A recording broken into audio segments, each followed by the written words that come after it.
हिंसा के करीब 48 घंटे बाद नूह में अब हालात नॉर्मल हो रहे हैं, लेकिन सुनसान सड़कें और अधजली दुकानें अब भी हिंसा के तांडव की गवाही दे रही हैं।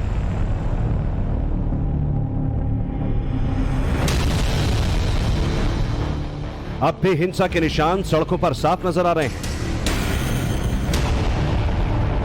लोगों के दिल में दहशत अब भी महसूस की जा सकती है। हालांकि आज सुबह कर्फ्यू में कुछ घंटों की ढील मिली, दुकानें खुली, लोगों ने जरूरत का सामान खरीदा।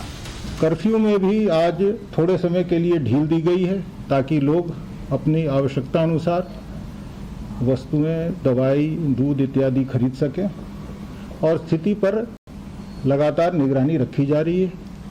स्थिति में लगातार सुधार हो रहा है, बहुत तेजी से सुधार हो रहा है, लेकिन अनहोनी की आशंका अभी बनी हुई है। करंट सिचुएशन ये कि नूह में हैवी पुलिस फोर्स की डिप्लॉयमेंट है। पुलिस फ्लैग मार्च कर रही है। अर्धसैनिक बलों की 14 कंपनियां तैनात की गई हैं। ड्रोन से चप्पे चप्पे पर नजर रखी जा रही है।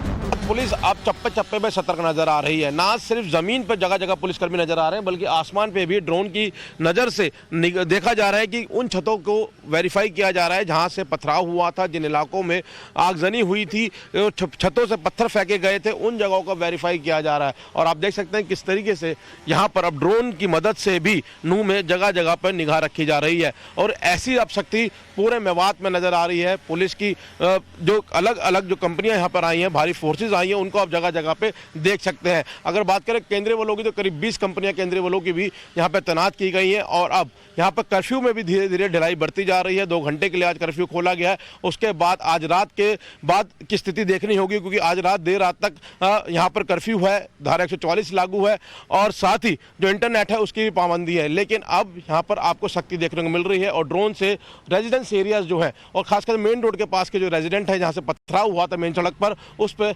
निगाह रखी जा रही है। सवाल अब भी ये, हिंसा का मास्टरमाइंड कौन? सोच समझकर साजिश तो किसकी थी माचिस? हरियाणा की हिंसा संयोग या प्रयोग? साजिश की थ्योरी पर हिंदू पक्ष का अपना दावा है और मुस्लिम पक्ष का अपना। दोनों पक्ष एक दूसरे पर हिंसा का आरोप लगा रहे हैं, लेकिन जांच का जिम्मा पुलिस पर है। पुलिस जांच से ही इस हिंसा की स्क्रिप्ट डिकोड होगी, मास्टरमाइंड का खुलासा होगा और पूरा सच सामने आएगा। पुलिस की जांच उन 41 एफआईआर पर टिकी है जो अब तक नूह हिंसा मामले में दर्ज हो चुकी हैं। अब तक 116 लोगों की गिरफ्तारी हुई है। नूह हिंसा में 6 लोगों की मौत की खबर सामने आ चुकी है। 150 गाड़ियां फूके जाने की बात कही गई। इसके अलावा जो अलग अलग एफआईआर दर्ज हुई, इन एफआईआर से कई हैरान करने वाले खुलासे भी हो रहे हैं। सबसे पहले बात उस एफआईआर की जिस एफआईआर की कॉपी सामने आने के बाद दंगाइयों की टेंशन बढ़ गई है। ये एफआईआर हरियाणा पुलिस के इंस्पेक्टर पंकज कुमार ने दर्ज करवाई है। हिंसा के दौरान पंकज ग्राउंड पर थे, उनकी ड्यूटी अडबर चौक पर थी। इसी दौरान दंगाइयों ने पुलिस पर हमला कर दिया था। देखिए इंस्पेक्टर पंकज कुमार ने अपनी शिकायत में क्या कुछ कहा है। ताबड़ू की तरफ से करीब 600 से 700 उग्र असामाजिक लोगों की भीड़ जो अल्लाहू अकबर के नारे लगा रही थी, वो चौक पर तैनात पुलिस बल की तरफ पथराव कर रहे थे। जो 600 से 700 उग्र असामाजिक लोगों की भीड़ द्वारा लगातार पुलिस पर पथराव किया जा रहा था। आगे इसी एफआईआर में कहा गया कि पुलिस ने उग्र भीड़ को समझाने की कोशिश की, लेकिन भीड़ ने बात नहीं मानी। उग्र भीड़ ने पुलिस बल पर पथराव और फायरिंग जारी रखी। इसी दौरान कुछ असामाजिक लोगों द्वारा की गई फायरिंग में से एक गोली निरीक्षक अनिल कुमार के पेट में लगी, जिससे वो घायल हो गए। इसी गोलीबारी में हरियाणा पुलिस के एक और जवान एएसआई जगबीर के घायल होने की बात भी कही गई। इस एफआईआर में सबसे हैरान करने वाला खुलासा ये कि दंगाइयों ने जानबूझकर पुलिस को अपने टारगेट पर लिया। एक सोची समझी साजिश के तहत यह हमला अंजाम दिया गया। इंस्पेक्टर पंकज कुमार सिंह की एफआईआर को अगर पॉइंट्स में समझें तो वो ये कि मजहबी नारों के साथ पुलिस पर हमला हुआ, पुलिस को जानबूझकर टारगेट किया गया, दंगाइयों ने सोच समझकर पुलिस पर पथराव किया, साजिश के तहत पुलिस पर फायरिंग हुई और सबसे हैरान करने वाली बात ये कि प्री प्लान तरीके से हमले को अंजाम दिया गया। हरियाणा के नूह में जो हिंसा की आग भड़की, उसकी एक एक डिटेल पुलिस की एफआईआर में दर्ज है। हिंसा की आग कैसे भड़की, हिंसा का रूट क्या है, पहला पत्थर किसने चलाया, पहली गोली किसने चलाई, हर डिटेल, दंगे की पूरी कहानी पुलिस की 41 एफआईआर में दर्ज है। बिखरे हुए कांच के शीशे, फूकी हुई चौकियां, ये सब कुछ यहाँ पर तबाही की कहानी बयां कर रहे हैं।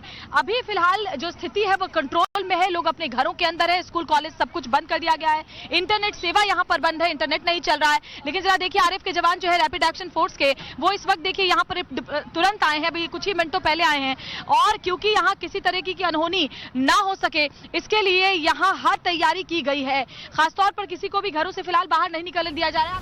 सोर्सेज से जो इंफॉर्मेशन मिली उसके मुताबिक पुलिस एफआईआर में 9 जगहों का जिक्र है जहां नूह में 31 जुलाई को दंगे भड़के थे। अडबर चौक, साइबर क्राइम थाना, झंडा पार्क, गौशाला मोड़, दिल्ली अलवर रोड, साइबर थाना, अनाज मंडी गेट, बंधन बैंक के नजदीक, पुराना बस अड्डा और राम मंदिर वार्ड नंबर 9। अब जरा इस दूसरी एफआईआर की कॉपी देखिए। ये एफआईआर आबिद हुसैन ने दर्ज करवाई है। आबिद की तैनाती नूह में बतौर ड्यूटी मजिस्ट्रेट के तौर पर थी और जब दंगाइयों ने यात्रा को निशाना बनाया तब आबिद स्पॉट पर मौजूद थे। आबिद ने अपनी शिकायत में क्लियर कट लिखवाया है कि 31 जुलाई को नूह आए यात्रियों पर और सड़क पर आने जाने वाले व्यक्तियों तथा पुलिस प्रशासन पर एक समुदाय के 700-800 व्यक्तियों ने पथराव किया, अवैध हथियारों से जानलेवा हमला किया, सरकारी गाड़ियों और प्राइवेट व्हीकल्स को निशाना बनाया। इसी एफआईआर में आबिद हुसैन ने लिखवाया कि जलाभिषेक यात्रा में शामिल होने वाले श्रद्धालुओं को दंगाइयों ने राम मंदिर में कैद होने को मजबूर कर दिया। हरियाणा के नूह में शुरू हुई हिंसा की चिंगारी गुरुग्राम तक पहुंची और गुरुग्राम के बादशाहपुर इलाके में कुछ दुकानों को निशाना बनाया गया। तस्वीरों में आप देख सकते हैं किस तरीके से ये बादशाहपुर इलाके की एक दुकान है, इसमें किस तरीके से तोड़फोड़ की गई है। बाकायदा जो गेट है, गेट पे लगे शीशे हैं उनको तोड़ा गया है। इसी तरीके से आगे भी कुछ दुकानें हैं जिनको निशाना बनाया गया। जाहिर तौर पर जिस तरीके से नूह में नफरत की आग फैली, कहीं न कहीं ये जो है नूह से होते हुए सोहना पहुंची और सोहना से होते हुए गुरुग्राम में भी बादशाहपुर इलाके में कुछ उपद्रवियों ने दुकानों को निशाना बनाया, उन्हें टारगेट किया और उनमें तोड़फोड़ की गई। तस्वीरों में देखा जा सकता है किस तरीके से ये वो तमाम दुकानें हैं जिनमें बाकायदा तोड़फोड़ की गई। हालांकि इसके बाद यहां पर पुलिस फोर्स को लगाया गया था। फिलहाल आप देख सकते हैं कि स्थिति जो है वो सामान्य है। 31 जुलाई को हरियाणा में क्या क्या हुआ, किसने माचिस जलाई, किस किस ने आग लगाई, हर डिटेल पुलिस वालों की गवाही में है। दंगे की स्क्रिप्ट का एक एक प्लॉट पूरी डिटेल के साथ लिखा गया। सिपाही रविंदर ने जो एफआईआर दर्ज करवाई इसमें साफ लिखा है कि जलाभिषेक यात्रा जब झंडा पार्क के पास पहुंची तो यात्रा पर एक ही समुदाय के लोगों की भीड़ ने लाठी, डंडा, पत्थर और अवैध हथियारों से हमला बोला। इसी एफआईआर में आगे लिखा गया कि जब गौशाला मोड़ पर रविंदर और उनके साथी जवान दंगाइयों को रोकने की कोशिश कर रहे थे तब भीड़ ने पुलिस वालों पर लाठी डंडे से हमला किया, पुलिस की गाड़ी को आग लगाई। पुलिस ने अपनी जान बचाने के लिए हवाई फायरिंग भी की, जिसके बाद दंगाइयों ने सरकारी गाड़ी को आग लगा दी।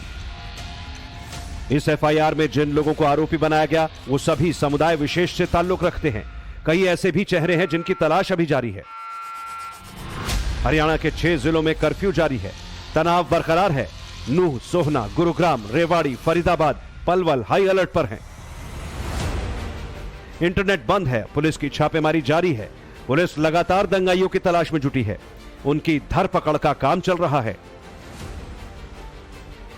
जो पुलिस है वो अंदर जा रही है छापेमारी करने के लिए। उन लोगों की पहचान की है जो लोग इस पूरे दंगा में शामिल थे और अब उनकी गिरफ्तारी के लिए देखिए यहाँ पे जो पुलिस है वो रेड करते हुए नजर आ रही है। और अंदर की तरफ देखिए आपको जो पुलिस है वो आपको नजर आएगा। पुलिस की रेड यहाँ पे चल रही है और खुद जो मौके पे अधिकारी हैं वो पहुंचे हुए हैं और हाथ में जो असला है वो भी उनको नजर आएगा। और धीरे धीरे करके ये सारे लोग देखिए आपको जो पूरी फोर्स है वो अंदर की तरफ जाती हुई नजर आएगी। और ये अब रेड करने के लिए पहुंचे हैं। जो लोकेशन है वो मिली थी जो दंगाई थे उनकी और उसके बाद जो पुलिस है वो रेड करने के लिए यहां पे पहुंची है। अब तक आपने जो एफआईआर के पोस्टमार्टम में देखा वो तो बस ट्रेलर भर है। अभी कई एफआईआर की कॉपी हैं जो सामने आनी बाकी हैं। लेकिन इन एफआईआर की पोस्टमार्टम में जो बात निकल कर आई वो ये कि नूह में जानबूझकर हिंसा की आग भड़काई गई, भीड़ की शक्ल में साजिश को अंजाम दिया गया, पुलिस को जानबूझकर टारगेट किया गया। दंगाइयों का टारगेट शोभा यात्रा थी